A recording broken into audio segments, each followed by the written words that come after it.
In this video, I want to give you more practical tips for getting gradient descent to work. The ideas in this video will center around the learning rate alpha. Concretely, here's the gradient descent update rule, and what I want to do in this video is tell you about what I think of as debugging and some tips for making sure that gradient descent is working correctly. And second, I want to tell you how to choose the learning rate alpha, or at least how I go about choosing it. Here's something that I often do to make sure that gradient descent is working correctly. The job of gradient descent is to find the value of theta for you that hopefully minimizes the cost function j of theta. What I often do is therefore plot the cost function j of theta as gradient descent runs. So the x-axis here is the number of iterations of gradient descent, and as gradient descent runs, you hopefully get a plot that maybe looks like this. Notice that the x-axis is number of iterations. Previously, we were looking at plots of j of theta where the x-axis, where the horizontal axis, was the parameter vector theta. But this is not what this is.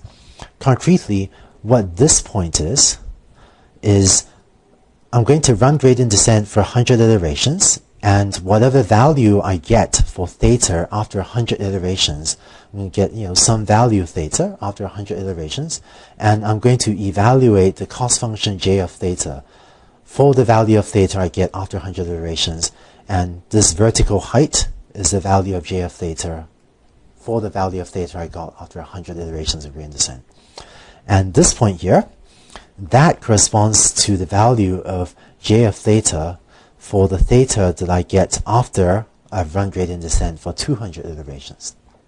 So what this plot is showing the value of your cost function after each iteration of gradient descent, and if gradient descent is working properly, then j of theta should decrease after every iteration.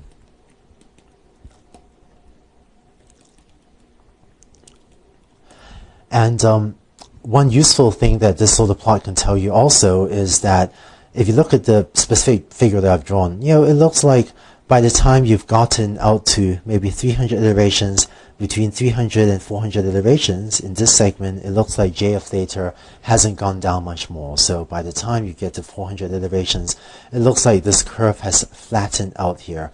And so way out here at 400 iterations, it looks like gradient descent has more or less converged because your cost function isn't going down much more. So looking at this figure can also help you judge whether or not gradient descent has converged. By the way, the number of iterations that gradient descent takes to converge for a particular application can vary a lot. So maybe for one application, gradient descent may converge after just 30 iterations. For a different application, gradient descent may take 3,000 iterations. For another algorithm, for another learning algorithm, it may take 3 million iterations. It turns out to be very difficult to tell in advance how many iterations gradient descent needs to converge, and is usually by plotting this sort of plot. Plotting the cost function as we increase the number of iterations is usually by looking at these plots that I try to tell if gradient descent has converged. It's also possible to come up with automatic convergence tests, namely to have an algorithm try to tell you if gradient descent has converged. And here's maybe a pretty typical example of an automatic convergence test. And such a test may declare convergence if your cost function j of theta decreases by less than some small value epsilon, some small value 10 to the minus 3 in one iteration.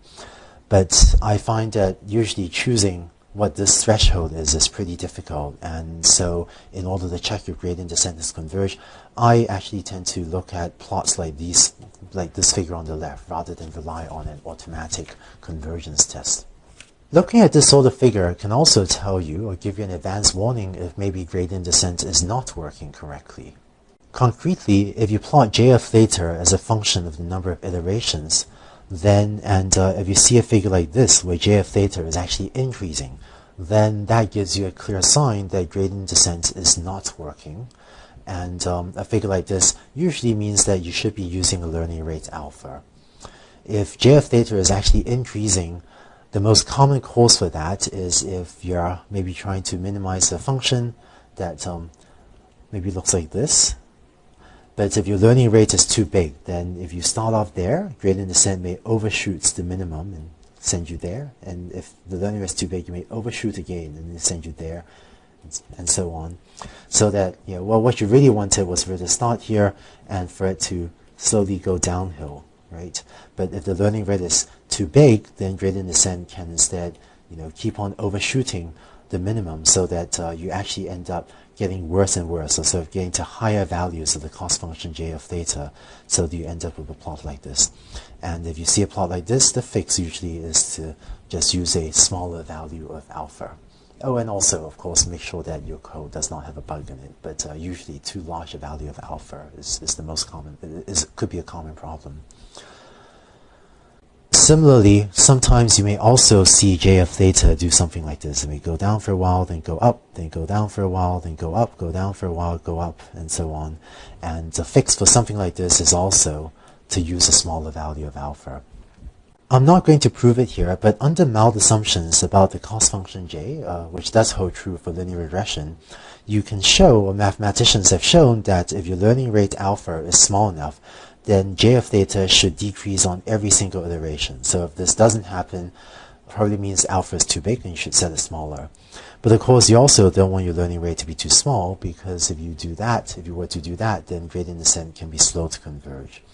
And if alpha were too small, you might end up starting out here, say, and end up taking just minuscule baby steps, right? And just taking a lot of iterations before you finally get to the minimum. And so if alpha is too small, gradient descent can make very slow progress and be slow to converge. To summarize, if the learning rate is too small, you can have a slow convergence problem. And if the learning rate is too large, j of theta may not decrease on every iteration, and it may not even converge. In some cases, if the learning rate is too large, slow convergence is also possible. But the more common problem you see is that j of theta may not decrease on every iteration. And in order to debug all of these things, often plotting that j of theta as a function of the number of iterations can help you figure out what's going on. Concretely, what I actually do when I run gradient descent is I would try a range of values. So just try running gradient descent with a range of values for alpha, like 0.001, 0.01. So these are a factor of 10 differences. And for these different values of alpha, just plot j of theta as a function of number of iterations. And then pick the value of alpha that seems to be causing j of theta to decrease rapidly. In fact, what I do actually isn't these steps of 10. So this is a scale factor of 10 if each step up. What I actually do is try this range of values, and so on, where this is 0.01.